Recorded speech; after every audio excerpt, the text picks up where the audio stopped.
ஏக இறைவனை போற்றி புகழ்வதோடு இந்நிகழ்ச்சியை ஆரம்பிக்க வைக்கின்றேன். அஸ்ஸலாமு அலைக்கும் வரஹ்மத்துல்லாஹி வபரகாத்துஹு. யா அய்யுஹல்லஸீன ஆமனு குதிப அலைக்குமுஸ் ஸியாமு கமா குதிப அல்லஸீன மின் கப்லிக்கும் லஅல்லக்கும் தத்தகுன். நம்பிக்கை கொண்டோரே, நீங்கள் அஞ்சுவதற்காக உங்கள் முன் சென்றோர் மீது கடமையாக்கப்பட்டது போல் உங்கள் மீதும் நோன்பு கடமையாக்கப்பட்டுள்ளது. சூரா பக்கரா 183வது வசனம். ஆம், நாம் அனைவரும் எதிர்வரும் ரமலானை எதிர்பார்த்து காத்து கொண்டிருக்கின்றோம். ஆண் பெண் இருப்பாளரும் ஏனைய நாட்களை விட ரமலானுடைய நாட்களை திட்டமிட்டு கழிப்பதற்கு தயாராகுவோம். ஏனென்றால் ரமலானுடைய காலங்களில் நாங்கள் பிடிக்கிற நோன்பு பயனுள்ளதாக அமைய வேண்டும் என்று ஒவ்வொருவரும் எதிர்பார்க்கிறோம். இந்த வகையில் பெண்கள் எப்போதும் இந்த ரமலானுடைய காலங்களில் ஒரு விடயத்தை கொண்டு ஆதகம் படக்கூடியவங்களை இருக்கிறோம். என்னென்றா, ஆண்களை போல எங்களுக்கு இபாதத் செய்யக்கூடிய வாய்ப்பு கிடைக்குதில்லையே. ஏனென்றால் அது எப்போதுமே உண்மையான ஒரு விஷயமா இருக்குது. ஆண்கள் எப்போவுமே வெளி உலகத்தோட அதிக தொடர்புடையவர்களாக இருக்கிறாங்க. பெண்கள் வீட்டுக்குள்ளே இருக்கக்கூடியவங்களாக இருக்கிறாங்க. ஆண்கள் அடிக்கடி பள்ளிக்கு மஸ்ஜிதுக்கு செல்லக்கூடியவங்களை இருக்கிறாங்க. பயான் நிகழ்ச்சிகளில் கலந்து கொள்ளக்கூடியவங்களை இருக்கிறாங்க. நிறைய இறைத்தேடல்களில் கலந்து கொள்ளக்கூடியவங்களா இருக்கிறாங்க. ஆனால் பெண்கள் நாங்கள் எங்களோட நோன்பு காலங்களில் கூட வீட்டுக்குள்ளே இருந்து கிச்சனுக்குள்ளே எங்களோட காலத்தை கழிக்கக்கூடியவங்களா இருக்கிறோம். மார்னிங் எழும்பினா இஃப்தார் அரேஞ்ச்மெண்ட் ஆகும், ஆஃப்டர் இஃப்தார் சஹர் அரேஞ்ச்மெண்ட்டாக இருக்கும். இப்படியே எங்களை நோன்பு போகுதேன்ட்டு லேடிஸ் நாங்கள் மிக ஆதங்கப்படக்கூடியவங்களாக இருக்கிறோம். ஆனால் எங்களோட நோன்பை எங்களோட வீட்டு வேலைகள் செய்து கொண்டே சிறப்பிக்கிறதுக்கு, இபாதத்கள் செய்கிறதுக்கு நிறைய வழிகளை எங்களுக்கு அல்லாஹ் தந்திக்கிறோம். நாங்கள் சமைக்கிறோமா, சமைச்சு கொண்டே எங்களுக்கு பல இபாதத்தான விஷயங்களை செய்யலாம். எங்களோட மீசான் தராசு பாரமாக கூடிய ஜிக்கர்களான சுபஹானல்லா, அல்ஹம்துலில்லா போன்ற திக்கர்களை எங்களோட நாவால் மொழிந்து கொண்டு எங்களுக்கு சமையல் வேலையை செய்யலாம். ஏன்னு என்ன வேலை செய்யறாலும் எங்களோட வாயால் ஜிக்கர்களை மொழிஞ்சு கொண்டு செஞ்சு கொள்ளலாம். சுபஹானல்லாஹ் வபிஹம்தி சொல்லலாம். எவ்வளோ கடல் நுரையளவு பாவம் செய்தாலும் அல்லாஹ் மன்னிக்க கூடியவன். இந்த திக்கர் ஓதிக்கொண்டு எங்களுக்கு எங்களுடைய வேலைகளை செய்யலாம். அதையும் தாண்டி வீட்டுக்குள்ளே எங்களுக்கு நல்லமல் செய்கிற ஒரு விஷயம்தான் எங்களுக்கெல்லாம் பெற்றோர்கள் இருந்தால் அந்த பெற்றோர்களை நாங்கள் கண்ணியப்படுத்துறது, எங்களோட தாய் தந்தையர்களை உபசரிக்கிறது. அல்லாஹ்விடத்தில் மிக அதிகமான கூலி எங்களுக்கு கிடைக்குது. அவங்கள உபசரிக்கிறது முதன்மையாக நாங்கள் கொண்டிருக்கணும். எங்களோட தாய் தந்தையர்களை கனிவுடன் நாங்கள் நடத்த வேண்டும். இதையும் தாண்டி நாங்கள் எங்களுக்கு ஓத தெரியா, படிக்க தெரியா, வாசிக்க தெரியாண்டு ஈக்க போக்கல, எங்களுக்கு வெளியே செல்றதுக்கு கூட நேரம் இல்லாமல் ஈக்க போக்கல, நாங்கள் எங்களை வேலைகளை செய்து கொண்டே மொபைல் ஃபோன், இப்போ யாருக்கிட்டேயுமே ஃபோன் இல்லாதவங்க ஈக்க முடியாது. எல்லா வீட்டுகள்லையும் சரி, தனிநபராக இருக்கக்கூடிய எல்லாத்துக்கிட்டேயும் இந்த மொபைல் ஃபோன் காணப்படுது. இந்த மொபைல் ஃபோனில் எங்களுக்கு கிராஃப்ட் போட்டு கேட்டுக்கொண்டு எங்களோட வேலைகளை செய்யலாம். பல பயான் நிகழ்ச்சிகள் ஈக்குது. அதனால் வீட்டுள்ளுக்கே ஈக்கிறோம் என்று கவலை கொள்ள வேண்டிய அவசியம் இல்லை. வீட்டுள்ளுக்கே ஈந்து கொண்டு எங்களுக்கு பல இபாதத்துகளையும் ஜிக்கர்களையும் செஞ்சு கொள்ளலாம். இப்படி பெண்களாகிய நாங்கள் எங்களோட நோன்பு காலங்களில் சிறப்பித்து இபாதத்களோட கழிக்கிறதுக்கு பல விஷயங்களை திட்டமிட்டிருக்கிறோம். அந்த வகையில் நிறைய விஷயங்கள் இந்த நோன்பு காலத்தில் நாங்கள் ஃபேஸ் பண்ணக்கூடியவங்களாகவும் இருக்கிறோம். அப்படிப்பட்ட பல கேள்விகளுக்கும் சந்தேகங்களுக்கும் விடை தருவதற்காக எங்களோட ரைசப் அகாடமி மொல்லிமாக்கள் சிலர் இங்கே இருக்கிறாங்க. அஸ்ஸலாமு அலைக்கும் வரஹ்மத்துல்லாஹி வபரகாத்து. மொல்லிமா. வலைக்கும் சலாம் வரஹ்மத்துல்லாஹி வபரகாத்துஹு.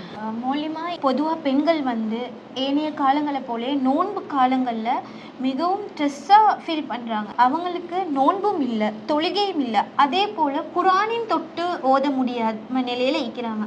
அதுக்கு என்ன காரணம் என்ன? இந்த பீரியட் டைமில் அந்த நோன்புடைய நாட்களில் நாங்கள் நிறைய இபாதத் செய்ய ஆசைப்படுவோம். ஆனால் எங்கள்கிட்ட எல்லா இபாதத்களையும் செய்ய இல்லாமல் போகுதே.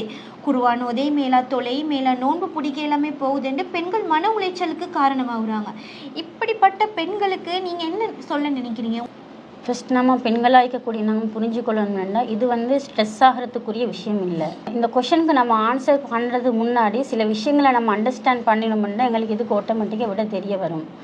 முதலாவது நம்ம புரியணும் என்னென்னா, மற்ற வேதங்களை போல் இல்லாமல் இஸ்லாமிய மார்க்கமானது குர்ஆனை யாருக்கும் ஓதலாம், யாரும் தொட்டு ஓதலாம் என்று சொல்லியிருக்குது. இன்னார் தொடக்கூடாதுன்றோ இல்லாட்டி இன்னார் தொடணும் என்று சொல்லியோ எந்த ஒரு வரையறையும் இல்லை. முஸ்லீம்களும் படிக்கலாம், நான் முஸ்லீம்களும் படிக்கலாம், ஆண்களும் படிக்கலாம், பெண்களும் படிக்கலாம். அந்த அளவுக்கு குர்ஆன் என்பது பொதுவான ஒரு வேதமாக பார்க்கப்படுது. செகண்ட் பாயிண்ட் என்னென்னு பார்த்தோம்னு சொன்னால், அல்லாஹ் தாலா இந்த குர்ஆனை சவுண்டு வடிவத்தில் தான் இறக்குறான். ஜிப்ரீல் அலைஹிஸ்ஸலாம் மூலமாக ரசூலுல்லாஹ்களுக்கு எப்படி வந்துச்சு? சவுண்ட் வடிவத்தில் தான் வந்துச்சு, எழுத்து வடிவத்தில் வரல. அப்போ அப்படி இருக்கும்போது சவுண்டு வடிவத்தில் என்று வரும்போது அந்த இடத்துல தொடுதல் என்ற ஒரு மெட்டருக்கே இடம் இல்லை. என்ன ஒரு புத்தக வடிவத்தில் வந்தால் தான் நாங்கள் தொட முடியுமா தொடக்கூடாதுன்ற ஒரு ஆர்கியூமெண்ட் வைக்கலாம். இந்த இடத்துல சவுண்டு வடிவத்தில் தான் இறக்கப்பட்டதாக பார்க்குறோம். ஜிப்ரீல் அலைஹிஸ்ஸலாம் ஓதினாங்க, ஓதி காண்பித்தாங்க, ரசூலுல்லாஹ்களுக்கு அப்படித்தான் வந்துச்சு. 23 வருஷ காலமாக குர்ஆன் வந்து எப்படி வந்துச்சு? சவுண்ட் வடிவத்தில் தான் வந்துச்சு. அப்போ ரசூலுல்லாஹோட காலத்தில் குர்ஆன் என்பது புத்தக வடிவத்தில் இருக்கல, அப்பப்போ எழுதி கொண்டாங்க. இது சஹாபாக்கள் மனனம் செய்கிறாங்க, அப்படி நம்ம பார்க்குறோம். அப்போ தொடுதல் என்று வர்ற அந்த ஆர்கியூமெண்ட் எப்போ வருமெண்டா, இப்போ நாம் பார்க்கக்கூடிய குர்ஆன் ரசூலுல்லாஹோட காலத்திலையும் குர்ஆனாக அச்சிடப்பட்டு குர்ஆன் கையில் இருந்தால், நபிகள் நாயகம் சொல்லியிருந்தால் நம்ம என்ன செய்யலாம்? குர்ஆனை கண்டிப்பாக மாதவிடாய் பெண்கள் தொடக்கூடாதுன்னு சொல்லி நம்ம சொல்லலாம். ஆனால் இந்த குர்ஆனை பொறுத்தளவில் சவுண்டு வடிவத்தில் தான் இறக்கப்பட்டதை நம்ம பார்க்குறோம். ஆகவே நம்ம மாதவிடாய் பெண்கள் குர்ஆனை தொடக்கூடாதுன்னு சொல்கிறதுக்கு நியாயம் இல்லை. தேர்ட் பாயிண்ட் நம்ம பார்க்குறோம் எப்படின்னா, அல்லாஹ் தாலாவோ இல்லாட்டி ரசூல் ஸல்லல்லாஹு அலைஹி வஸல்லம் அவங்களோ தடை விதிக்கல, சஹீஹான செய்திகளை கொண்டு தான் அமல்கள் செய்யலாம். அப்போ குர்ஆனை வந்து ரசூல் ஸல்லல்லாஹு அலைஹி வஸல்லம் மாதவிடாய் பெண்கள் தொடக்கூடாது எங்கேயாவது ஒரு ஆதாரம் இருந்தால் கண்டிப்பாக நம்ம வந்து தொடக்கூடாது தான். குர்ஆன்லையும் சரி ஹதீஸ்லையும் சரி அப்படியான ஆதாரங்களை நம்ம பார்க்க முடியல. அதே நேரம் மாதவிடாய் பெண்கள் செய்யக்கூடாத காரியங்களையும் நபிகள் நாயகம் விளங்கப்படுத்தி இருக்கிறாங்க. என்னென்ன செய்யக்கூடாது? காபாவை தவாஃப் செய்யக்கூடாது, அதே நேரம் நம்ம நோன்பு பிடிக்கக்கூடாது, தொழக்கூடாது, அதே மாதிரி ஹஸ்பண்ட் அண்ட் ஒய்ஃப் வந்தால் செக்ஸ் வைக்கக்கூடாது, அதெல்லாம் நம்ம பார்க்குறோம். இப்படி சொன்ன நபிகள் நாயகம் குர்ஆனை தொடக்கூடாது என்று சொல்லி எங்கேயும் சொல்லப்படலை. அதே மாதிரி நம்ம பார்க்குறோம், அன்னை ஆயிஷா அவர்கள் ரசூலுல்லாஹ்களோட ஹஜ்ஜுக்கு போகிறாங்க. போகிற நேரத்தில் கூட ஒரு இடத்துல மாதவிடாய் ஏற்படுது. அந்த மாதவிடாய் ஏற்படக்கூடிய நேரங்களில் அவங்க தன்னுடைய கவலையின் வெளிப்பாடாக அழுகுறாங்க. உடனே ரசூலுல்லாஹ் என்ன சொன்னாங்க?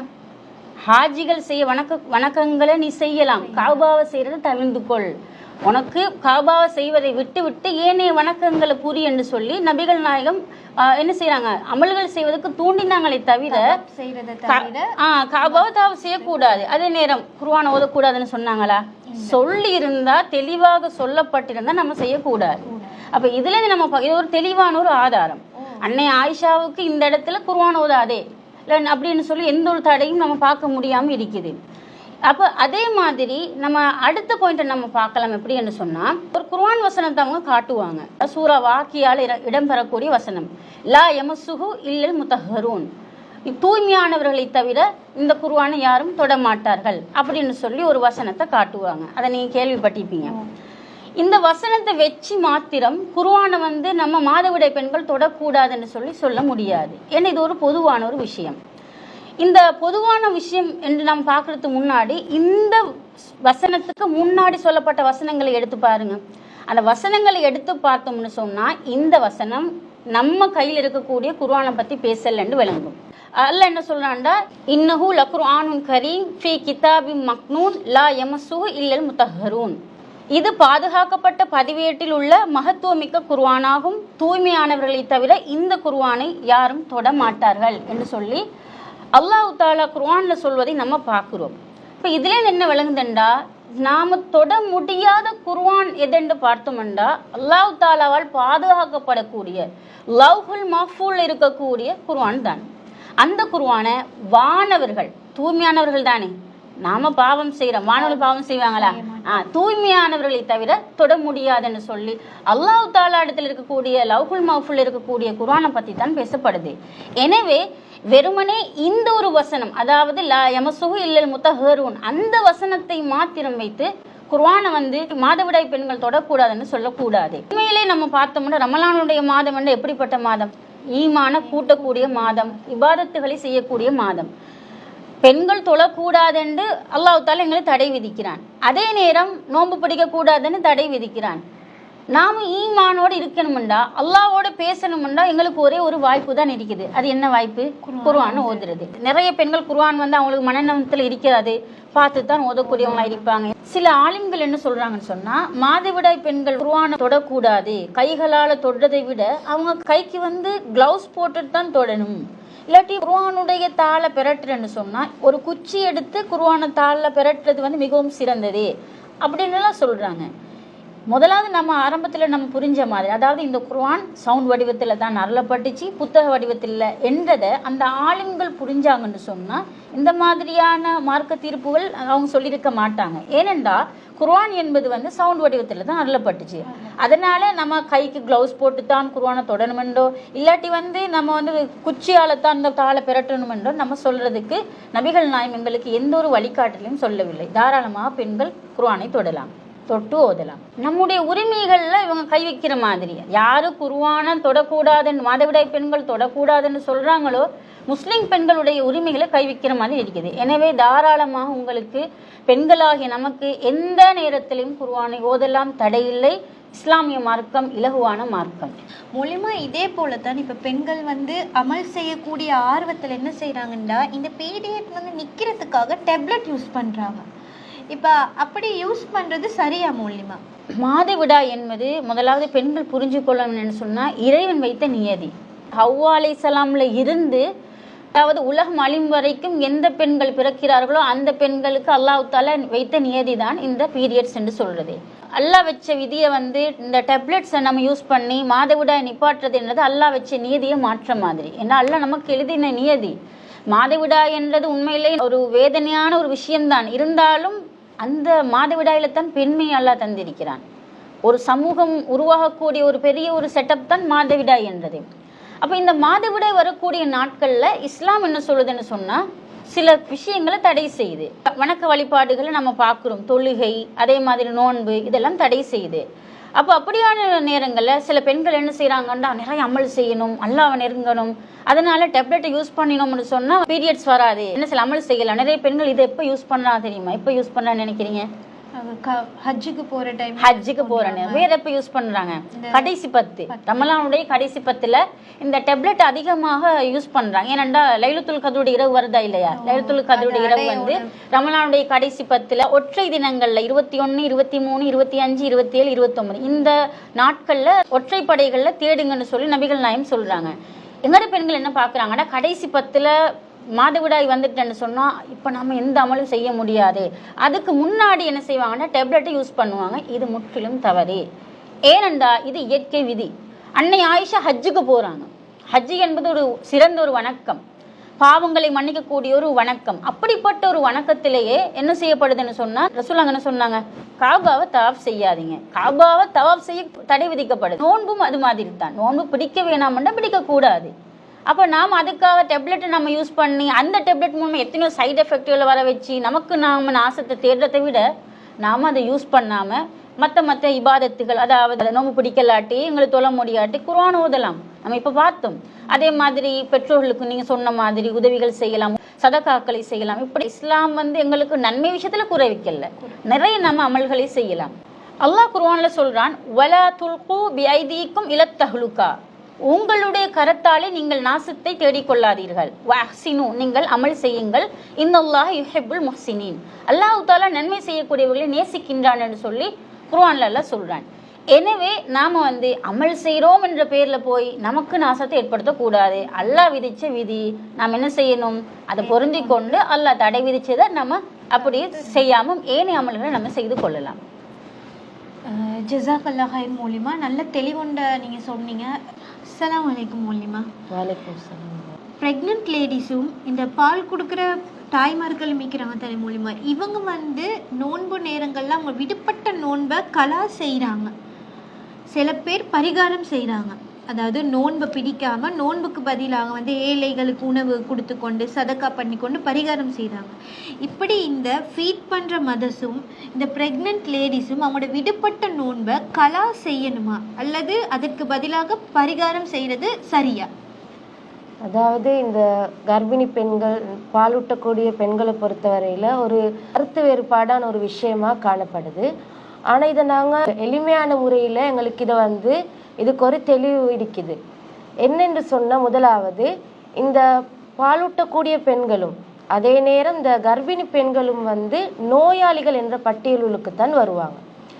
அப்போ இந்த நோயாளிகளை பற்றி குர்ஆன்ல அல்லாஹ் என்ன சொல்கிறான் என்று சொன்னால், ஃபமன் கான மின்கும் மரீலன் அவு அலா சஃபரின் ஃபஇத்தத்தும் மின் ஐயாமின் உஹர், நோயாளியாகவோ அல்லது பயணியாகவோ பிரயாணத்தில் இருக்கக்கூடியவர் வேறு நாட்களில் நோன்பை நோட்கலாம். அப்போ இந்த கர்ப்பிணி பெண்களும் பாலூட்டக்கூடிய தாய்மார்களும் தனக்கோ அல்லது அவங்களோட குழந்தைகளுக்கோ ஏதாவது பாதிப்பு ஏற்படும் என்ற நேரத்தில் அவங்க ஒரு நோயாளி என்ற பட்டியலுக்கு வருவாங்க. அந்த நேரத்தில் அவங்க நோன்பை விட்டுட்டு வேறொரு நாட்களில் கலா செய்ய வேண்டும்.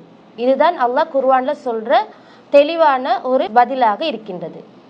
அப்போ அதே நேரத்தில் அவங்க கட்டாயம் நோன்பை கலா செய்ய வேண்டும். இதை நாங்கள் நோயாளி என்ற வட்டத்துக்குள்ளே பார்க்குற நேரம் அவங்க நோயாளி என்ற அந்த பட்டியலுக்கு தான் வருவாங்க. அவங்க அந்த பரிகாரம் செய்யணுமா அல்லது கலா செய்யணுமான்னு சொல்லி நாங்கள் குழம்பிக்கொள்ள தேவையில்லை. கட்டாயம் விடுபட்ட நோன்பை அவங்க நோன்பு கட்டாயம் இன்னும் ஒரு நாட்கள்ல பிடித்து கொள்ளலாம். பரிகாரம் செய்யக்கூடாது, கலா தான் அவங்க செய்ய வேண்டும். சரி மொழிமா, இப்போ கலா நோன்பு என்று சொல்ல போகல. இப்போ நாங்கள் விடுபட்ட நோன்பை ரமலான் முடிந்து ஷவ்வால் மாத 6 நோன்புக்குள்ளே நாங்கள் பிடிக்கிறோம். அதாவது எப்படி பிடிக்கிறோம் என்றால் 6 நோன்பையும் பிடிக்கிறோம், அந்த நீயத்தோட கலா செய்யப்பட்ட நோன்பையும் பிடிக்கிறோம். அதாவது ஒரு கல்லில் 2 மாங்காய் என்றது மாதிரி 2 நீயத்தையும் சேர்த்து ஒரு நோன்பா பிரித்து கொள்கிறோம். அப்படி பிடிக்கலுமா? ஷவ்வால் மாதத்தில் 6 நோன்பு நோட்கிறோமா இல்லையா? இந்த நோன்பை பற்றி ரசூல் ஸல்லல்லாஹு அலைஹி வஸல்லம் சொல்கிறாங்க, யார் இந்த ஷவ்வால் மாதத்தில் 6 நோன்பு நோட்கிறாரோ அவர் அந்த வருடம் முழுவதும் நோன்பு நோற்ற நன்மை கிடைக்கும். ஷவ்வால் நோன்பு என்பது சுன்னத்தான ஒரு நோன்பாக காணப்படுது. இதை நாங்கள் நோற்றோம் என்று சொன்னால், அந்த ஷவ்வால் மாதத்தில் வரக்கூடிய எந்த நாட்கள் 6 நோன்பு நோற்றோம் என்று சொன்னால் எங்களுக்கு வருடம் முழுவதும் நோன்பு நோற்ற நன்மை கிடைக்கும். அப்போ அந்த ஷவ்வால் மாதத்தில் பிடிக்கக்கூடிய அந்த நோன்பு ஒரு குறிப்பிட்ட ஒரு மாதத்தில் குறிப்பிட்ட சில நாட்களில் நோக்கக்கூடிய ஒரு சுன்னத்தான நோன்பாக இருக்கின்றது.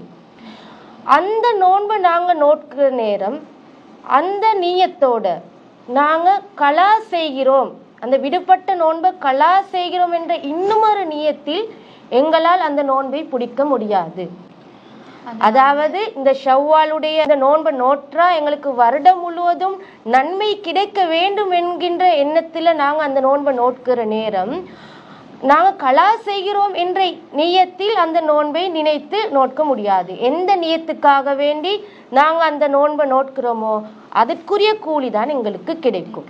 விடுபட்ட நோன்புகளை நாங்கள் எங்களுக்கு முடியுமான நேரங்களில் கலா செய்து கொள்ள முடியும். எங்களுக்கு எந்த சந்தர்ப்பங்கள் எப்படி அமைகின்றதோ அந்த சந்தர்ப்பங்களில் எங்களுக்கு இந்த விடுபட்ட கலா நோன்புகளை நோட்க முடியும். ஆனாலும் நமக்கு மரணம் என்பது எப்போதும் வரக்கூடிய ஒரு விடயமாக இருக்கின்றது, எப்பொழுதென்று தெரியாது. அந்த பேணுதலுக்காக வேண்டி நாம் விடுபட்ட நோன்புகளை எங்களுக்கு எவ்வளவு சீக்கிரமாக நோட்க முடியுமோ அந்த அளவுக்கு பிடித்து கலா நோன்புகளை நிவர்த்தி செய்து கொள்ள வேண்டும். ஜஸாக்கல்லா ஹைர் மூலிமா தெளிவான ஒரு விளக்கம் ஒன்று தந்தீங்க. அஸ்ஸலாமு அலைக்கும் வரஹ்மத்துல்லாஹி வபரகாத்து மூலிமா. வலைக்கும் அஸ்ஸலாம் வரஹ்மத்துல்லாஹி வபரகாத்துஹு. நாங்கள் பெண்கள் சம்பந்தமாக நிறைய சந்தேகங்களும் அதற்குரிய தெளிவுகளையும் பார்த்து கொண்டிருக்கிறோம். அந்த அடிப்படையில் மூலிமா நிறைய பேருக்கு காணக்கூடிய ஒரு பிரச்சனையை தைக்க மூலிமா லாங் டைம் பீரியட்ன்றது சில பேருக்கு 20 நாள் 30 நாள் என்று நாள் கணக்குக்கு பீரியட்ஸ் ஓவர் டைம் பீரியட் வரதை நாங்கள் பார்க்குறோம். இந்த நேரத்தில் அதாவது ரமலானுடைய நேரத்துலையும் சில பெண்கள் இதை ஃபேஸ் பண்ணக்கூடியவங்கள இருக்கிறாங்க. அவங்களுக்கு மூலிமா அவங்களுடைய இபாதத்துகள் செய்ய முடியாமல் போகுதுன்று அவங்க மிச்சம் கவலைப்படுறாங்க. தொழுகை நோன்பு ஏனைய இதர இபாதத்துகள் செய்ய இல்லாமல் போகுது என்று நினச்சி ஃபீல் பண்ணுறாங்க. இப்படி நிலையில் இருக்கிற பெண்களோட தீர்வு தான் என்ன மூலியமா? இந்த கேள்வியை பொறுத்த வரைக்கும் எப்படின்னு சொன்னாக்கா, தொடர் உதிரப்போக்கு இஸ்திஹாலா அப்படின்னு சொல்லுவாங்க. இஸ்திஹாலாவை பொறுத்த வரைக்கும் இப்போ நீங்கள் சொன்ன மாதிரி ஒரு பெண்ணுக்கு மாதவிடாயை பொறுத்த வரைக்கும் 3 நாள் 7 நாள் கூடுனா 10 நாள் இவ்வளோ தான் மாதவிடாயிடால ஒரு பெண்ணை பொறுத்த வரைக்கும். இதை விட அதிகமான முறையில் தொடர்ந்து உதிரப்போக்கு இருந்தால் ரத்தம் வெளியாகினேன்னு சொன்னால் அது நோய். அதுக்கு தான் சொல்கிறது இஸ்திஹாலா அப்படின்னு சொல்லுவாங்க. இதுக்கு கட்டாயம் அவங்க என்ன செய்யண்டா சிகிச்சையை நாடணும். ஏண்டா இது ஒரு நோயாக கருதப்படுகின்றது. இந்த விஷயத்தை பொறுத்த வரைக்கும் இப்போ மாதவிடாய் காலங்களில் தான் நாங்கள் என்ன செய்யக்கூடாது, தொல்லக்கூடாது, நோன்பு நோக்கக்கூடாதுன்னு பார்த்தோம். ஆனால் இஸ்திஹாலா ஒரு நோயாக கடிக்கப்படுறதால அவங்க என்ன செய்யலாம், அவங்களோட மாதவிடாய் காலங்களை கழித்து, அதாவது 3 நாள் தான் ஒரு பெண்ணுக்கு உதிரப்போக்கு இருந்தால் 4ஆவது நாள் என்ன செய்யலாம், அவங்க குளிச்சுட்டு அவங்க அவங்க வந்து என்ன செய்கிறாங்க, தொழுகிறாங்க, நோம்பு நோட்கிறாங்க, அப்படி தானே வளமையான காலங்களில். அதே மாதிரி இஸ்திஹாலாவுடைய நேரங்கள்லையும் அவங்க என்ன செய்யணும்டா, அவங்களோட மாதவிடாய் காலங்களை கழித்து தூய்மையாகிவிட்டு தொடர்ந்து அவங்களுக்கு உதிரப்போக்கு இருந்தாலும் அவங்க என்ன செய்யலாம், தொழணும், நோன்பு நோட்கலாம். அதாவது தொழுகையை எடுத்துக்கொண்டும் சரி, நபி ஸல்லல்லாஹு அலைஹி வஸல்லம் அவங்க அழகான ஒரு விளக்கம் தராங்க. என்ன சரி, ஒவ்வொரு தொழுகைக்கும் என்ன செய்யணும்னா கட்டாயம் வுளு செஞ்சு கொள்ளணும் இஸ்திஹாலாவில் இருக்கிற பெண்கள். அதே மாதிரி ஒரு பெண்ணுக்கு 7 நாள் தான் மாதவிடாய், அதற்கு அதிகமாக வந்து அதை இஸ்திஹாலாக்கு அனுப்பிட்டு 7 நாட்களில் தூய்மையாகிவிட்டு மற்ற நாட்கள் என்ன செய்யணும், தொழணும். ஒவ்வொரு தொழுகைக்கும் என்ன செஞ்சு கொள்ளணும், அவங்க வுளு செஞ்சு கொண்டு தொழணும். இதை வந்து நபி ஸல்லல்லாஹு அலைஹி வஸல்லம் அவங்கள்ட்ட உம்மு சலமா ரலியல்லாஹு அன்ஹா கேட்குறாங்க. உம்மு சலமா ரலியல்லாஹு அன்ஹாட்ட ஒரு பெண் வந்து இப்படி கேட்டதால உம்மு சலமா ரலியல்லாஹு அதை நபி அவங்கள்ட்ட கொண்டு வந்து இதுக்கு என்ன சட்டம் அப்படின்னு சொல்லி கேட்கும்போது நபி ஸல்லல்லாஹு அலைஹி வஸல்லம் என்ன சொல்றாங்கன்னா, மாதவிடாய் காலத்தை கழிச்சிட்டு தூய்மையாகி குளித்து விட்டு நீங்க தொழுது கொள்ளலாம் அப்படின்னு சொல்லி நபி ஸல்லல்லாஹு அலைஹி வஸல்லம் அவங்க கூறியதான் நசையில் ஒரு ஹதீஸ் பதியப்பட்டிருக்குது. எனவே இது நோயாக இருக்கிற காரணத்தால மாதவிடாய் காலங்கள் அல்லாத காலம் வந்துடுச்சுன்னா இதை இஸ்திஹாலாவுக்கு அனுப்பிட்டு அவங்க வந்து அன்றாட காரியமான தொழுகையை தொழுது கொள்ளலாம். அதே மாதிரி நோன்பு எடுத்துக்கொண்டோம்னு சொன்னால் நோன்பு நோட்கிறதால இவங்களுக்கு இது நோயாகிடும், இது வந்து இவங்களுக்கு பாதிப்பாகிவிடும் சொல்லி இவங்க பயந்தாங்கண்டா இவங்க வந்து யாருன்னா தொடர் நோயாளி, அதாவது தீராத நோய். அவங்களுக்கு நோன்பு கடமையா இல்லை, அவங்களுக்கு வந்து நோன்பு கடமை இல்லை. அதனால வந்து இவங்க வந்து அந்த கேட்டகரியில வந்துடுவாங்க. அதனால வந்து என்ன செய்யக்கூடாது, இவங்க வந்து நோன்பு நோட்க வேண்டிய அவசியம் இல்லை, இவங்களுக்கு அது பயன்தான். அதே மாதிரி இவங்களுக்கு இதால பாதிப்பு வராது அப்படின்னு சொல்லி அவங்க நினைச்சாங்கன்னா அவங்களுக்கு தாராளமாக நோன்பு நோற்று கொள்ளலாம். இல்லை வந்து எந்த விதமான பாதிப்பும் இல்லை. ஆனால் நிச்சயமாக வந்து இவங்க என்ன நாடணும், சிகிச்சையை நாடணும். இது ஒரு நோயாக கணிப்பிடப்படுறது. மூலிமா இப்போ இன்னொரு கேள்வி என்னென்ன மூலிமா சாதாரண நாட்கள்லையும் சரி ரமலானுடைய நாட்கள்லையும் சரி அவங்களோட தண்ணி பயன்படுத்தினா நோய் தீவிரம் அடைஞ்சிடுமோன்னு நினைக்கிற அந்த பெண்களுக்கு வந்து அவங்களோட உழு செய்யறாலும் சரி இதர தேவைகளுக்கு என்றாலும் சரி அவங்கள சுத்தமாக்கி கொள்கிற நிலையில் இருக்கிற ஒரு பெண் தண்ணி பயன்படுத்தினால் எங்களோட நோய் வீரியம் அடைந்துடும் என்று பயப்படுறவங்களுக்கு எங்களுக்கு தீர்வு என்ன மூலிமா? பொறுத்த வரைக்கும் வந்து அல்லாஹ் தஆலா ஒரு சிறந்த ஒரு வழியை காட்டி தந்திக்கிறான். நீருக்கு நீங்கள் அஞ்சினேன்னு என்ன செஞ்சு கொள்ளலாம், தயமம் செஞ்சு கொள்ளலாம். தயமம் ஒரு அழகான வழி. அதாவது அல்லாஹ் தஆலா குர்ஆன்ல சொல்றான், ஃபலம் தஜிது மாஅன் ஃபதயம்மமு ஸஈதன் தய்யிபன் ஃபம்ஸஹு பிவுஜூஹிக்கும் வஐதீக்கும் மின்ஹு. நீங்கள் வந்து தண்ணீர் கிடைக்காம போனால், அதே மாதிரி நீங்கள் வந்து தண்ணியை தொட்டு பயப்படுத்தீங்கன்னு சொன்னாக்கா அழகான முறையில் தயமம் செஞ்சுக்கோங்க.